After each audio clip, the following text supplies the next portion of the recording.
Ladies and gentlemen, boys and girls, men and women across the world, guess what? Your favorite co-host podcast duo is back, baby. Cam, we got some breaking news, brother. Let us know. Yep. Man, just right off the rip, right before we get on, Nick Bosa becomes the highest paid defensive player in NFL history. 5-year, $170 million deal, 122.5 guaranteed, Ward. My Steelers are going to be playing against one of the top pass rushers on Sunday. That boy got paid, Cam. For all our Yeah, listeners that like to comment on the stuff that we say, that boy Nick Bosa got paid.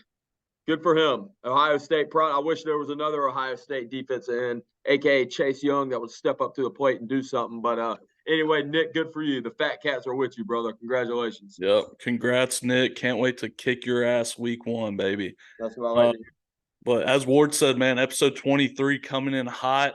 I do want to say today, obviously September the 6th, 2023, 4:06 for the timestamp. I do want to say happy birthday to my sister Caroline. Her birthday was September the 4th, I believe. September 4th, turning 20 years old. Just want to say happy birthday to my little sister, man. Caroline, happy birthday. Don't get any drinking tickets. I made that mistake when I was 20, so don't do that. Drink responsibly. I got a couple birthday shout-outs as well. My mom's birthday was September 3rd. Mama, thank you for all you do. Happy birthday.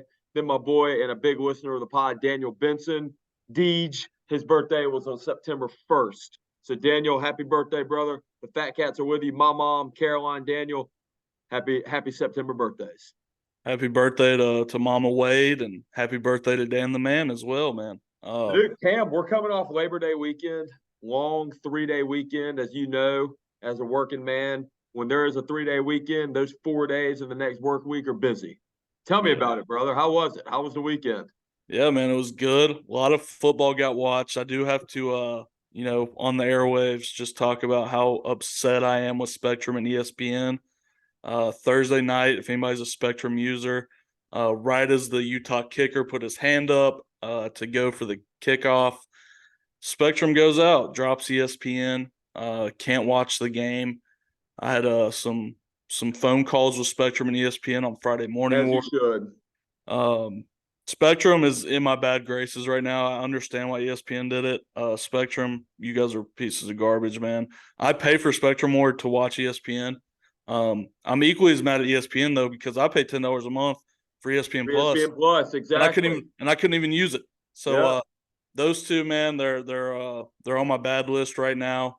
But NFL's here, man. Why are we upset? NFL is here. College football, Spectrum, ESPN, Kick Rocks. The real sport is here, baby. Hey, for our editor, even though we don't have one, go ahead and bleep this out. The NFL is effing here. I'm not going to say the bad word, but the NFL is effing here. The best time of year. In 24 hours time, Cam, those teams, the Detroit Lions and the Kansas City Chiefs, are going to be out on that field warming up, not quite playing. They're going to be out there warming up, getting their little sweat on, getting ready. But we're back, man. And yeah, Spectrum, you screwed me over as well. And same with ESPN Plus. I didn't even think about that. I tried to use ESPN Plus and it didn't work. But yeah, not really sure what's going on. And it's not just Spectrum that's having a big. It's what they're. I don't know what the details are. I think they're having some big fight with Disney, who owns everything. But it's also DirecTV and YouTube TV. So screw those guys. So I guess we can say screw Disney at this point. Disney, get your shit together and let us watch football, please. I do want to remind everybody before we get into it, find us on Spotify and YouTube, the Fat Katz Podcast. That's KATZ. Find us on Instagram and TikTok at the Fat Katz Pod.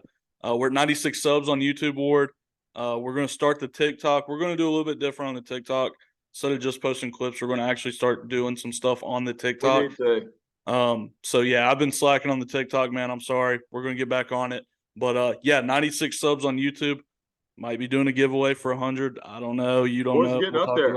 And me and Cam are going to have to talk about this too. We are doing a t-shirt. We are going to do a t-shirt giveaway as well. Yep. So that's coming in the near future. So be ready and turn on those post notifications so you'll be the first one to know. Yep. Subscribe, like, comment, man. Everything helps us out. And as we get into it, man, we want to start off slow and sad so we can get into it. We do want to say RIP to the legend, Jimmy Buffett, man. RIP, Jimmy. Many great years, great person, great artist. Just rest in peace to Jimmy Buffett. Ward, I know you were a big Jimmy Buffett guy. I don't know if you have any extra words to say on that.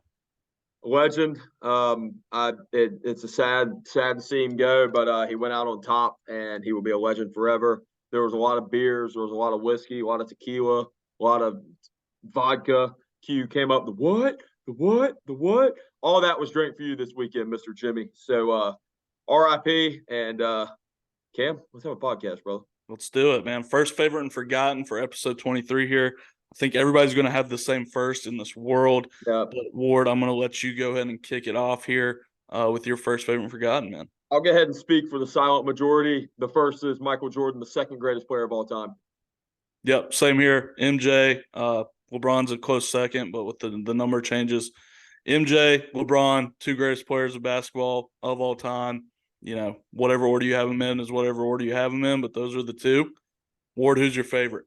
Not gonna lie, I had MJ and LeBron written at this point, or written down at one point. And I was like, dude, I got to take LeBron out because he's 6 now. But anyway, my favorite is actually going to be Redskins legend, Mr. D'Angelo Hall. If anybody knows about D'Angelo Hall, knows about our secondary, he played for us both when we were good and when we were bad. But and also, I think D'Angelo Hall he's famous for 2 things. One, being in the NFL Hall of Fame, and 2, getting his ACL absolutely torn in half by Mr.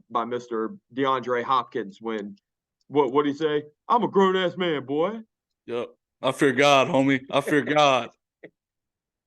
But yeah, D'Angelo Hall, man, great pick there. Late 2000s, 2010s, you know, kind of really good corner that we all watched. I think everybody could guess who I have here. It's Anthony Davis. Won a national championship at Kentucky. I've got a signed jersey up in my room. Yep. Anthony Davis is probably my favorite Kentucky Wildcat of all time for the reason that he brought a championship to Lexington, the only one in the Cal era. But yeah, Anthony Davis, by far my favorite 23. Great pick. I knew you were going to pick Anthony Davis too. I was thinking about putting him down on mine just to piss you off. But anyway, my forgotten number 23 is actually going to be Blake Griffin. And not even forgotten. It's just you don't really hear much about this guy anymore ever since he left the Clippers. Nobody really knows what Blake Griffin's doing now. I think he plays for who? The Pistons now? I think he's on the Celtics or nobody, actually.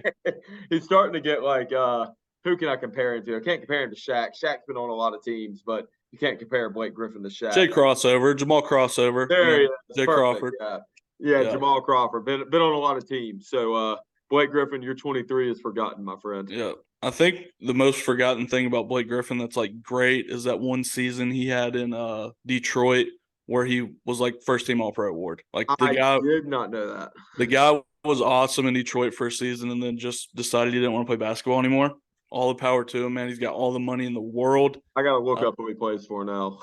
Yeah. My forgotten here is going to be Arian Foster, a guy whose career got kind of cut short due to injuries and, some political stances he wanted to take. But in his prime, man, Arian Foster was a problem in Houston.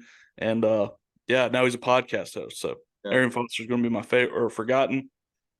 You were right, and he does play for the Celtics, Cam. Okay. And he wears 91 now for the Celtics to make it even weirder. But as we get into the fans' fat takes, we got a lot this week, so I'm going to be talking a lot here. Justin Alford, our guy, Mr. Consistency here. He's got a long comment coming up. But his favorite 22 from last episode is Trenton Simpson, Mallard Creek product. I'm sure I've told this story 1,000 times. Dude ran for like 350 on me in Butler my senior year, his freshman year. He balled out at Clemson. Glad things worked out there. He graded out well in the preseason. Hope he has a solid career for the Ravens. He was a guy I wanted the Steelers to take, so hopefully not too great for the Ravens. Notre Dame looked good against Navy. Looking forward to the Tigers having to match up with them. At least we get to curb stomp Miami and NC State on a 2-week road tour. Yeah, we'll see about that, buddy. Hey, after Duke, I don't know if y'all are curb stopping NC State, but that's a conversation for later in the pod. Let's pump the brakes on that one. He thinks the Giants fleeced the Cardinals for Simmons. Simmons being reunited with Dex. He thinks he can make a huge impact. He did say 10-win season since 2011 to correct one of us. I don't know which one. He liked the Gamecocks over UNC. So did I. I think you did too, Ward. Did not hit the way we thought. Michigan should beat the brakes off ECU as they did. He was excited about FSU and LSU. He had FSU winning. Correct call on that one. Smart man. Yeah, and that's about all he had. So moving on, Thanks, Justin. Yeah, thanks, Justin. Always bringing the heat, man. We've got Daniel at the pitching assistant on YouTube. He said, "I'm completely with you on the Henry Train Ward. I believe that him, Tajay Spears, which is not a name I thought that I would see in a YouTube comment, by the way, Ward, and Malik Willis have a chance to bring us to the playoffs just using their explosiveness. I'm excited to see Malik perform this season because that boy has some wheels. And for his second year in the league, he's been dotting people up in the preseason. Yes. He's looked good. The RB, he's got the build of an RB who bulldozes through people with high explosiveness and an elusive back who finds pockets in the defense. So the pitching assistant is high in the Titans, to say the least here. No mention of my boy Will Levis. He also says, keep up with the Banger podcast. We appreciate it. Daniel, we appreciate. I know this is your first time commenting, brother. We appreciate all the comments. Please keep on leaving them. We'll keep on commenting on them. So I see you're a big Tennessee Titans fan, so I appreciate you, brother. Yeah, if we'll do a Titans segment every week for Daniel, man. We love it. We love new people commenting on the pod. A guy who's not new to comments, but always brings the heat when he does is Reed Fern. He said he appreciates the shout out from last week, and of course, man, if you guys make an effort to listen to the show, comment, and do all that stuff, man, we're gonna recognize you, man. We really appreciate it. Right. We really do. He has one game ball, which he's still in my thunder here, but he said 4 from FSU, who is Keon Coleman. Yeah. He respects that guy as an LSU fan, which of course you have to. He thinks it'd be cool if Colorado is real, but he's not sure because TCU hype. After losing all those guys, he just doesn't know if the hype is there. He does say he believes the hype with Travis Hunter. I think everybody in this country believes in the Travis Hunter hype right now. Yeah. And he said, how about the Pac-12 looking great right before the year they dissolve? It'd be a full circle and a head scratcher to watch a Pac-12 team win it all this year.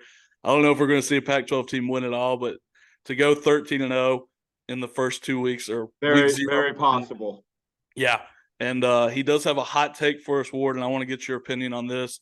He thinks Dabo tanking at Clemson is part of a master plan to get him to Bama once Saban retires. What do you think about that? Interesting, Justin. I'd like to get your comments, see what you think about that. But that's really interesting. I think if Dabo goes down, all of Clemson goes down. Dabo is the glue that holds that organization or holds that team together. But I've never thought about that. Wow. Yeah, man. Dabo went to Alabama. That's been kind of the quiet rumor behind the doors in college football for a long time. Is like, Dabo's jumping ship as soon as Saban retires. I'll be interested to see if Clemson can keep him on board. Last thing from Reed Fern, LSU has lost 4 straight season openers. Do with that what you may. Yeah, man. There's no possibility of going 2-0 when you start out 0-1. Yep. Never how you want to start a season. And lastly, Lar43 on YouTube just types algorithm. I don't know if that means that he wants the algorithm to bring him back, if he wants it to go away, if he doesn't want to listen. But we appreciate you, Lar43. Thanks, Lar. You the man. But as we get into the show here, man, game ball is going out, Ward. I want you to give your game ball out. We started this last week. Still college football this week. Next week we'll probably add some pro guys, but I want to hear the game balls. Good, Cam, and you mentioned this guy earlier. My number one game ball, and this was really because of Spectrum, the only game that I could really fully watch. But Mr. Travis Hunter, what a game, man. What a game played. I don't know. I think it was, 80 combined snaps on both sides of the ball? I think it was right at 90.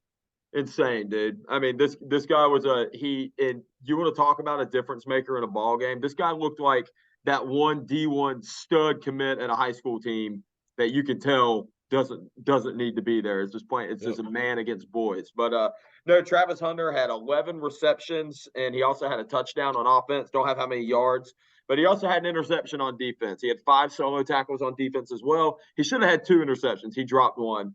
But it was almost like it reminded me of prime. It reminded me of Deion Sanders in the secondary in his prime. Don't throw the ball his way because his hands are going to be on the ball. But that's my first game ball. What a start to college football. It almost reminded college football this week. I know I'm jumping ship a little bit. It reminded me of March Madness, man. Yeah. All the upsets and everything going on. Just wow. Yeah, man. We did not do good on our picks last Not at week, all. obviously. I don't know many people that did, Ward. This is one of the craziest starts to the college football season I can remember. Mhm. And this is what we all asked for, man. We asked for more parity in the sport. The transfer portal has brought us that. NIL has brought us that. All these old heads saying that these things ruin the sport, man. I think that it's made it better.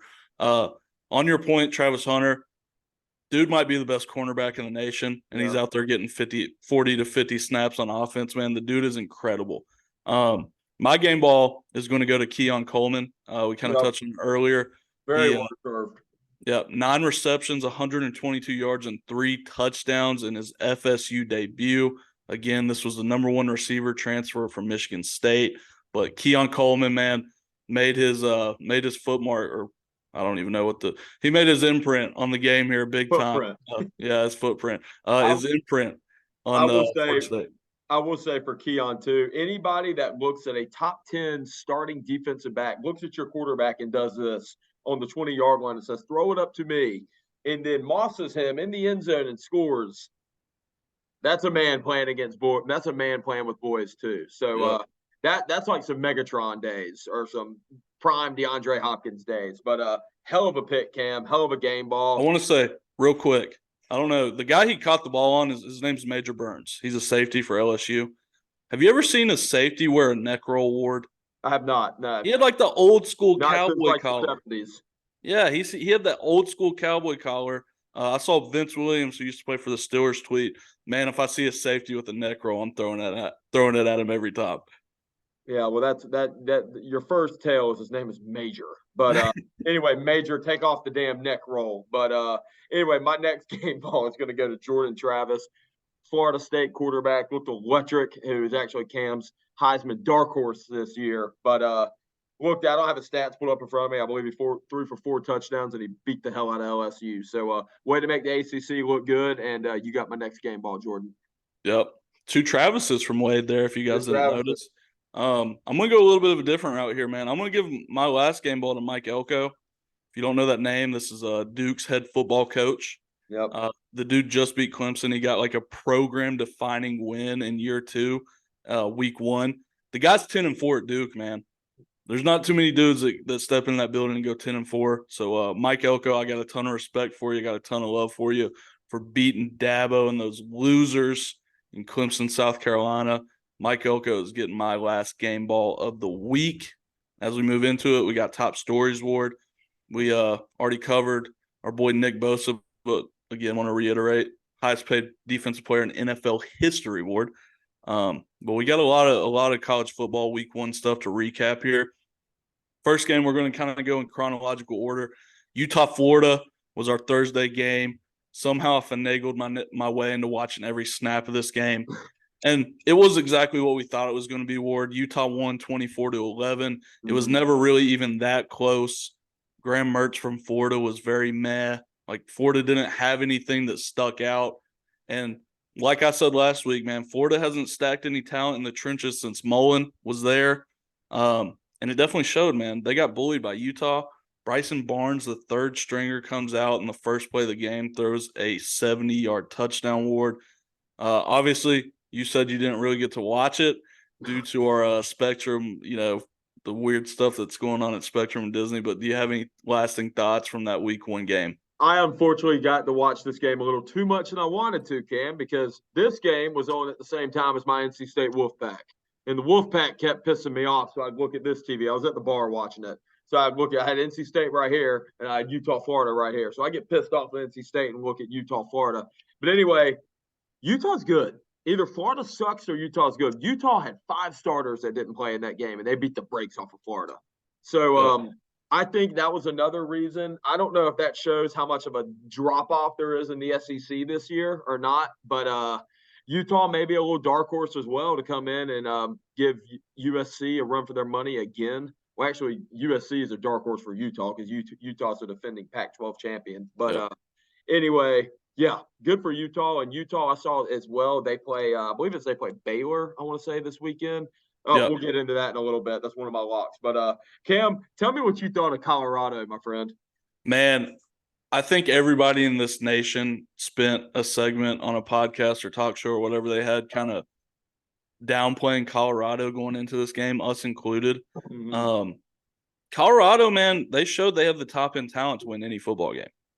Shedeur Sanders went out there. Close. That's the most important thing. They don't just have the talent to compete; they have the talent to close. Yep, they can win any football game they line up in. Shedeur Sanders surprised me, man. I knew he's good, but when you make that step up in competition and you go first game and throw 80% for 510 yards and 4 touchdowns, I mean, what more can you ask of a guy? Obviously, we're talking Colorado TCU 45-20 or 45-42 victory. And he was playing a Big 12 defense. Remember that? Yeah, and let's and I don't want to like take anything away from Colorado. It was a great game. It was so fun to watch, but we're talking about a team in TCU that lost 18 starters from last year, Ward. Like I was telling people, let's pump the brakes on this team. People coming in saying they're going to roll them by 25, 28 plus, man. I didn't see that. But the Colorado, man, Travis Hunter's getting a lot of love. Obviously, he had 11 catches, 119 yards and a pick. Dylan Edwards, man, was the first or second best player on the field for a lot of that game, man. He had 159 all-purpose yards, 4 touchdowns. We're talking about a true freshman here that's just dominating Big 12 defenses. And like I said, man, TCU 18 starters out. I like Colorado a lot more than I did last week. Let's pump the brakes a little bit here. Is it 18 that they lost? Yeah, 18 starters from last year's roster. Holy shit. Yeah, I didn't know it was that bad. But no, good. You pretty much hit the nail in the coffin, or you put the nail in the coffin here. I can't really comment too much. Colorado really surprised me, especially for obviously TCU is not the same team, but this is a team that was in the national championship last year. Yep. And something that really got to me was one of their starting linebackers that came out today and said that loss to Colorado was more embarrassing than the 40-point national championship loss last year, which that was kind of interesting to me, maybe just because how much media coverage that Colorado has right now. But hats off to Colorado, man. Hats off to Coach Prime. Hats off to his nephew, his son, to Travis Hunter, all those guys. They deserve it. And I want to say, man, I'm happy for him, bro. Like, I'm cheering for Coach Prime. I'm cheering for all these guys, but there's people saying national championship now. There's people saying, Pac-12 championship. Let's pump the brakes a little bit, man. There's a lot different of a defense between a SEC, ACC defense compared to a Big 12 defense. Let's remember that. Exactly. But Ward, I want to get your first thoughts on, kind of a domination from UNC on South Carolina and Charlotte this weekend. UNC wins 31-17, but what are your takeaways from that game, man? One, there's 2 games that I bet money on. And if everybody that knows me, anytime I bet, I lose. I bet money on LSU beating Florida State, and I bet money on South Carolina beating UNC. Both of them obviously were wrong. But I love to see it for the ACC. I love to see the ACC dominating. We look good outside of a few games, aka Boston College. Shout out Northern Illinois, by the way. We'll get into that. But no, man, good for the ACC. It's good to see some attention and some money that's going to get pumped into this conference. People are going to want to watch. And another one to look out for this weekend, speaking of the ACC, my NC State Wolfpack played Notre Dame. So we'll hop into that. But no, Drake May is good. Hate to say it. He's good. Mac Brown has a very well-coached team over there. And UNC, I don't want to play them right now.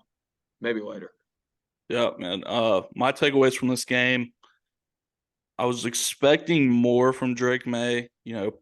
Good efficiency, but the 2 touchdowns to 2 picks ratio didn't love. One of the picks weren't his fault. I agree. I think it was the middle of the 4th quarter pick he threw. One of his receivers dropped the ball, tip challenge. Yeah. It should have only been 1 pick, but no, the 2 picks do speak numbers, but one of them I will say was not his fault. Yeah. I walked away from that game, saying Drake May is good, but not great yet. I mean, obviously all the potential in the world is there. My biggest thing was, man, UNC's front 7 is going to be a problem for people in the ACC, man. That D-line is stout, and Power Eccles, Vance product, man, is a stud. Like, this guy's a ball player, man. He flies around. He's powerful. He's fast. He's fun to watch. Power Echols is a guy that I'll be looking at like in a year or two and be like, yo, I want that guy to be a Steeler. But another takeaway, USC's offensive line is awful, man. And when I say USC, I'm talking about South Carolina in the sense. Offensive line was terrible. Rattler, for what he had, I thought he played well. But when you're running backs, you had 3 running backs combined for 17 carries, 20 yards, and 2 touchdowns, 2 goal line touchdowns. That's not good enough, man. And the one bright spot I'll say for South Carolina is Xavier Legette, 9 receptions, 178 yards was definitely a bright spot that you can look forward to. But that game just made me less of a believer than South Carolina than I already was. Ward, you showed me something with Cooper Kupp on the screen there. We got some breaking news. We got some breaking news. Cam, I believe you drafted Cooper Kupp in fantasy. He is not playing week 1. He has been ruled out due to a hamstring injury. So FanDuel people, DraftKings people, fantasy people, don't touch Cooper Kupp this week. Yep. I had a feeling that would happen. That's not good for my Bam Bam's big dogs in the Western Carolina League. But, hey, man, we'll keep trucking. Got him before the injury was stated. I do want to say that, so nobody come for my throat on that one. But, yeah, any more thoughts on UNC South Carolina before we move on to our action? I think you busted the nail on the head, my friend. I'm big on busting nails, baby. Come on. Moving on to action, man. I'm going to start off with your boys at Northern Illinois. Is it the Wolfpack we're rocking with here? Rocky Lombardi, man, back for year 10 at quarterback, taking over the helm for Northern Illinois. Great name, good quarterback. Guy, I mean, it legit feels like that guy's been there since I've been in like middle school. But yeah, the name of the game here. Well, actually, Ward, what were your takeaways from this game? I'm just looking at the second-ranked team in the MAC West right now. The team that's shocking headlines. My preseason pick to win the MAC, even though Cam shit on me for this. Hey, Cam, my team just beat a Power 5 Boston College team, my friend. Yep. What'd your team do? We won. Didn't beat a Power 5 team. We're 1-0, baby. We're 1-0. Hey, but shout out to my boys, Northern Illinois. Could not name one player on that team. I will say I'm a bandwagon Northern Illinois fan. The only reason why I picked Northern Illinois is because Dave Dorn, after this year, that will be the winningest head coach ever in NC State football history, coached at Northern Illinois prior to NC State. So, but shout out to my boys. You know why they beat Boston College, Cam? You know why? Because last year, the only home NC State football game I went to, Madison's first NC State football game I bring her to, we go to NC State Boston College, and Boston College embarrasses us. 3-win Boston College embarrasses us. And that wide receiver that was drafted to the Ravens, by the way. Zay Flowers. Yep, Zay Flowers. Had 300 yards and 2 touchdowns on us. So, that was for NC State. That was for the old coach, Dave Dorn, looking out for the Wolfpack. Ward put some bad juju on the Boston College Eagles here. I've got the story of the game for you here, Ward. NIU goes 10 of 18 on third down compared to Boston College's 5 for 16. NIU had 4 penalties for 35 yards to Boston College's 10 for 93 yards. And NIU won the time of possession by 16 minutes. That's the story of the game, baby. My boys, Eastern Michigan, E-Tough, the Eagles, my guys, my pick to win the MAC this year. I'm always E-Tough. I'm rocking it till the day I die. I got a T-shirt coming next week, Ward. My boys kind of disappointed me, man. Who'd they beat? They're playing Howard. 33-23 victory over Howard. First half, it's looking great. And then they come out and they score 3 points in the fourth quarter, 0 in the third quarter. Only player that sticks out on this team right now is Tim Grant Randall. He had 1.5 sacks, man. But our boys at E-Tough, man, we got some things to take care of. Coolest uniforms in the nation, though. What's the chance that they play Northern Illinois this year? I think they're on the schedule. We should look at making a Fat Katz trip for that game. We'll do it, man. I'll drive where we need to go, baby. We'll fly. We got money now. We work. We'll fly. We're not making that 12-hour drive. But yeah, man, my Eastern Michigan guys kind of disappointed me. The excitement you have about NIU right now, I just can't find it for Eastern Michigan. But I have faith that we're going to turn it around, man. Lastly, one of the biggest stories out of week 1, man, Duke beats Clemson 28-7. Ward, ACC is your expertise. I'm probably not going to be as nice to the Clemson Tigers as you are. So I'm going to let you take this one out of my hands for right now. Well, for one, you brought up a very valid point about Dabo Swinney that I'd never thought of before about him tanking to go to Alabama. But yeah, I did not see this one coming at all. I have a couple of the lock picks I had was I believe that they were a 14-point favorite. Clemson was a 14-point favorite over Duke at home. One, Justin sent me a picture of or not Justin, I saw a picture online. There was more Clemson fans than Duke fans at that game. One, Duke does not give a damn about football.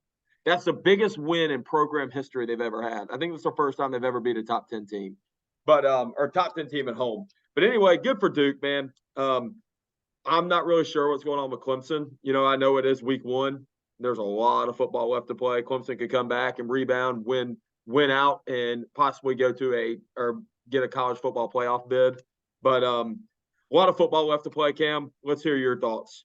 Yeah, man. So this is the first time in Clemson football history that they passed and rushed for 200+ yards and lost the game, Ward. They had a lot of opportunities. I think they had 4 drives inside the 5 and didn't score on any of them. But you watch this team, and here's my takeaways, and I took notes during the game. Cade Klubnik was really disappointing to me. Mm-hmm. The accuracy wasn't there. I think he kind of settled in a little bit as the game went on. And I've heard all this hype about Will Shipley for the past, feels like 2 or 3 off seasons. And he's a Weddington guy. Like, I want to cheer for him. But he doesn't impress me, Ward. Like, he's got no burst. He's not a big dude. He catches the ball well, but he doesn't really do much with it.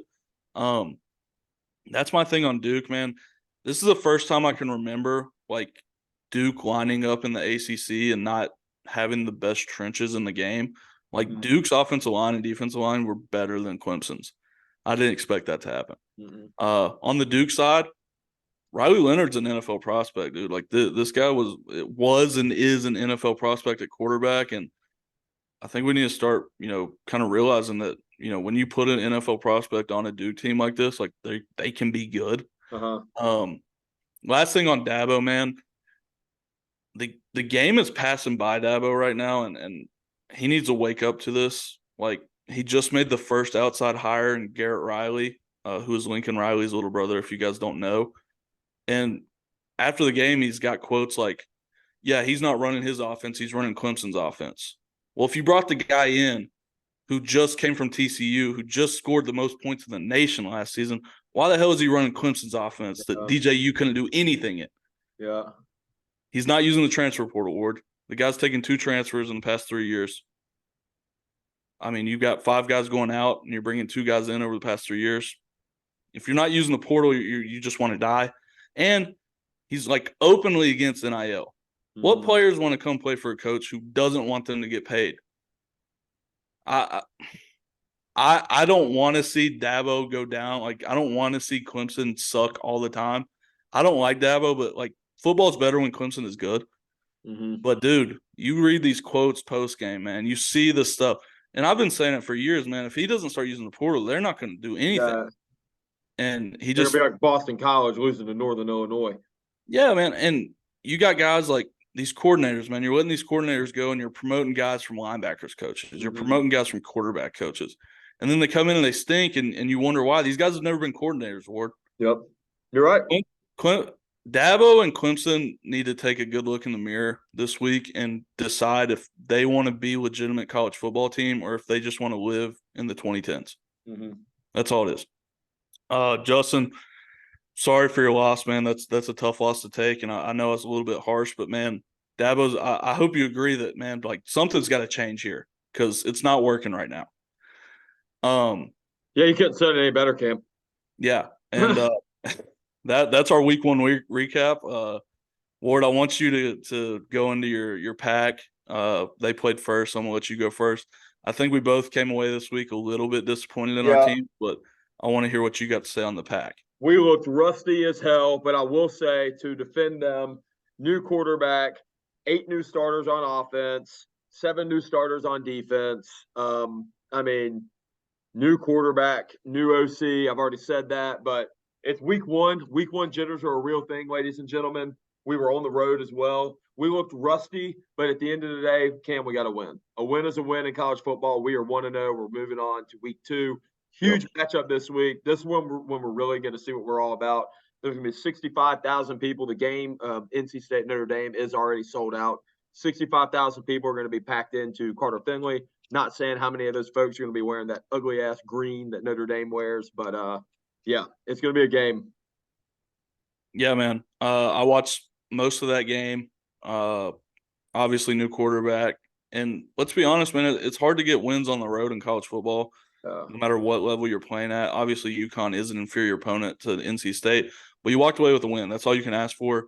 There was some stuff that you look at and you go, man, like I can see this team being good in the ACC. Mm-hmm. To me, the X factors is this D line going to stand up? Like they got dominated in the first half by that UConn offensive line and running game. So if those guys step up, man, like you've got a good team, but that's a big if. It's hard to, go get dominated for a half against UConn and then go and beat Notre Dame. So we'll see what happens, man. I'm not giving up on your pack yet, but definitely a disappointing start. Talking about disappointing starts. Hey, we started slow last year as well when we almost lost to ECU. Exactly. Speaking of disappointment, man, I had the number 1 transfer quarterback come in, and first half he goes like 10 for 21.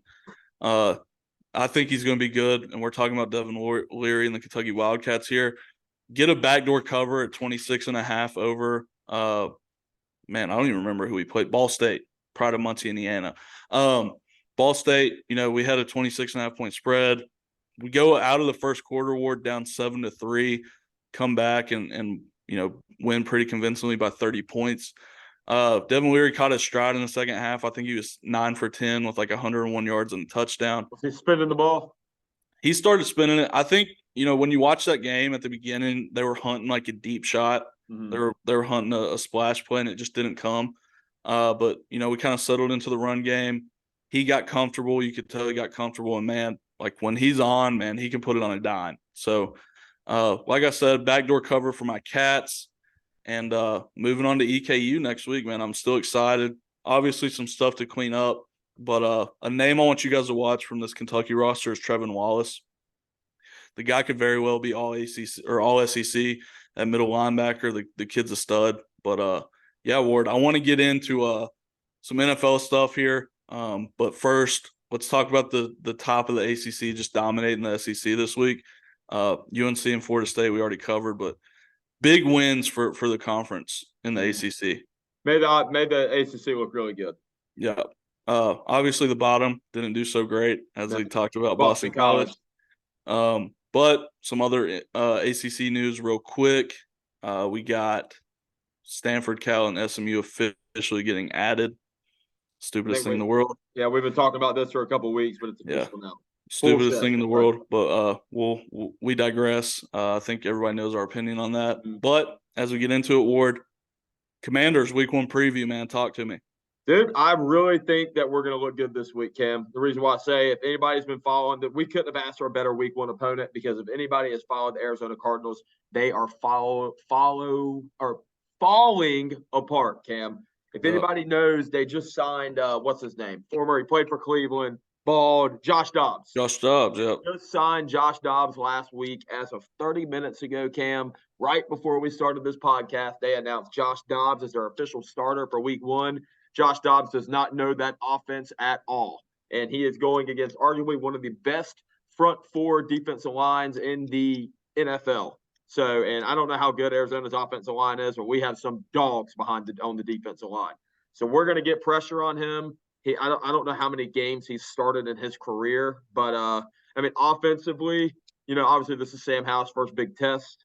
We'll see, man. I am really excited for this. 1:00 Sunday. Tune into my boys. I really do think we're going to come out of here with a win, Cam. And I don't say that much. If you know me more than anybody, I rarely say this, but I'm confident in a win. And because I say this, we probably will lose, but I'm confident in my boys, Cam. If there's a win that I'm guaranteeing, it would be you guys, and I'll knock on wood on that. Josh Dobbs coming in for your start. Rough way to start off the season. Even worse of a look, man. I don't know if you saw their head coach's opening speech to the team. Did you take the bus? Yeah. Who drove here? Show of hands. Who took the bus? Do you have a fire in your gut? What? What is this guy talking I about? will say they were joking about Nick Sirianni or Sirianni, the Eagles head Yeah, coach. They were Sirianni. clowning his ass last year, clowning his butt last year too. And look what he went to the Super Bowl. So Yeah, I don't think we need to worry about that in Arizona right now. But yeah, my Steelers, man, as we talked about, we got the 49ers week 1. Game just got a lot tougher with Joey Bosa being signed. But I think the boys were preparing for him to play either way. We do have our boy Brock Purdy coming off an injury. So I like our chances, man. You know, the Steelers are always good to kind of come in and shock people week 1. We did it with the Bills a few years ago. So yeah, man, I'm taking my boys to win. I think we're physical. I think this is gonna be a great test for this kind of retooled offensive line that we got. I'm really confident in this offensive line, so we're really gonna see how good they are or how bad they are. Kenny Pickett, I'm looking for him to take a jump this year. I think the run game's gonna be better. So Steelers, man, I think we come out with a dub on week 1. We do have some college football preview stuff kind of as we wrap up this show a little bit. Colorado, Nebraska, Ward, who you got? What do you think the takeaways are? I'm taking Colorado covering. I'm riding high on the Colorado wave right now. I watched Nebraska play this week, and they blew the game against Minnesota. So I'm riding with Colorado, Cam. Yeah, I'm going to go with my Buffs here as well. Matt Rule stepped into a really bad situation in Nebraska, man. So that game's on Saturday at noon. Saturday at 3:30, we get Ole Miss Tulane. This is a game I'm excited about, Ward. I think Jackson Dart at Ole Miss is like primed to become the next electric quarterback at Ole Miss. Quinshon Judkins is probably the best running back in the SEC right now. And they had 2 receivers come alive last week. Trey Harris had 6 receptions, 133 yards and 4 touchdowns. And Louisville transfer Jordan Watkins had 6 for 111. They're coming off big weeks, man. I like Ole Miss in this game. Tulane is ranked. They had a strong performance from Michael Pratt last week. He had 15 receptions, 200. Oh, excuse me. This is their quarterback. He went 14 of 15 with 294 yards and 4 touchdowns last week. Also, Jaquan Jackson had 3 catches for 106 yards and 2 touchdowns. Also, Lawrence Key had 4 receptions, 96 yards and a touchdown. This team's going to test Ole Miss's secondary very early. I like Ole Miss in this game, but man, this is going to be a good matchup at 3:30. Love it, Cam.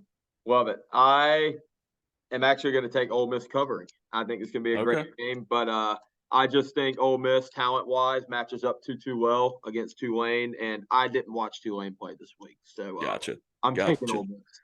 Gotcha. I see you eyeballing this Texas-Alabama game at 7 o'clock, so I'm going to let you give your thoughts on this game first. I will, Cam, and I may be a bad guy for this, but and call me the underdog. I am taking Alabama winning, but I'm taking Texas covering.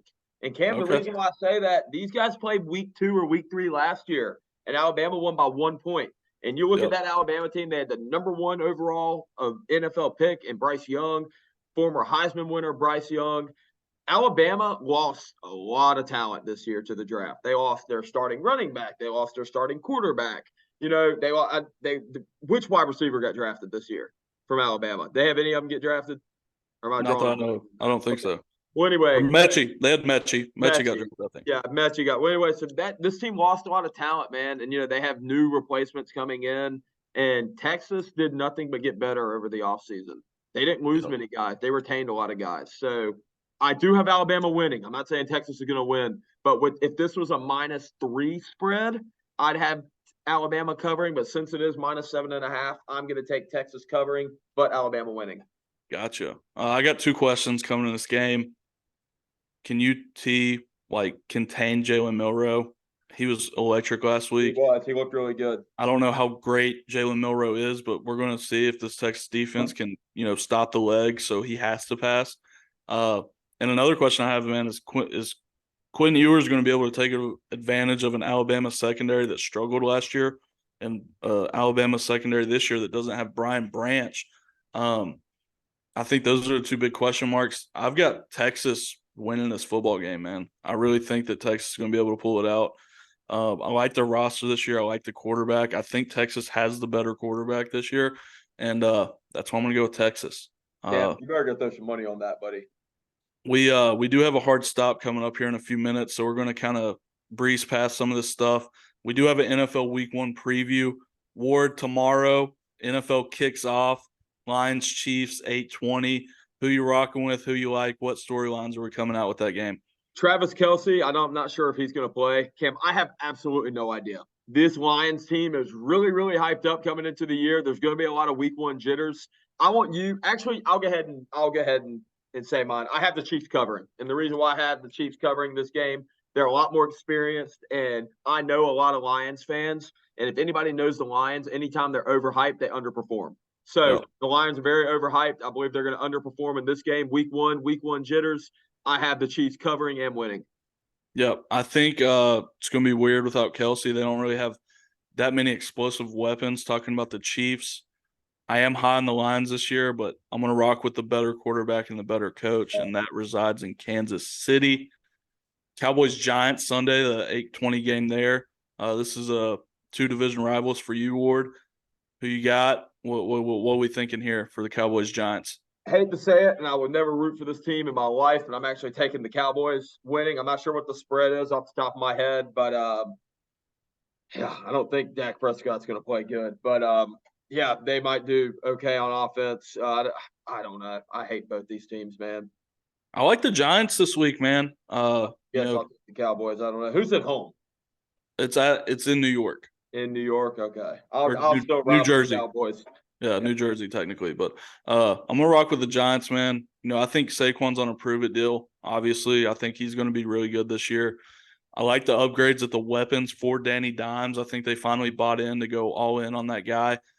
In the defense, man, for the Giants, it's not as splash play heavy as the Cowboys, but I think they have all in all a better defense. So I'm gonna go with the Giants here. Last game we'll be covering Bills-Jets, the Monday night game at 8:00. Ward, I'm just going to get out of the way.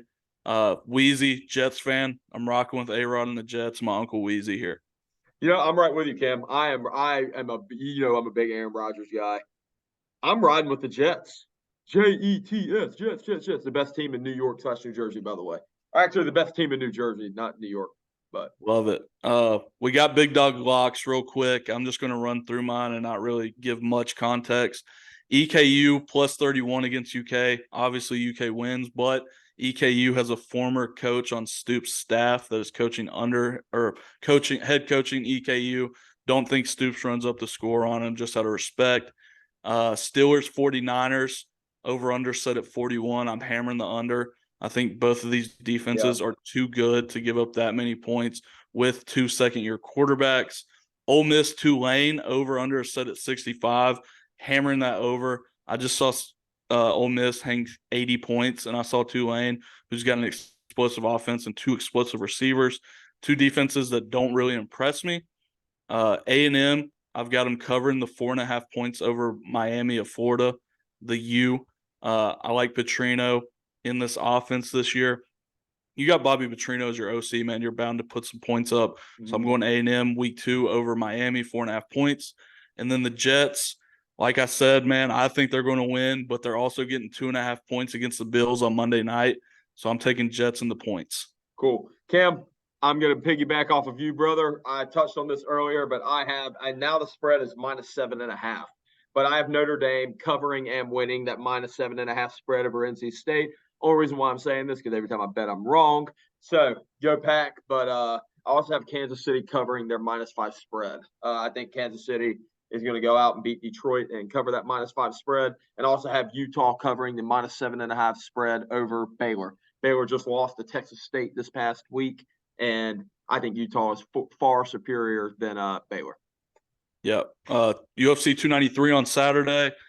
I'll probably only be tuning in for the last 2 fights. So that's what we're going to cover. One of the least hyped cards I can remember, Ward, but you got Izzy versus Sean Strickland.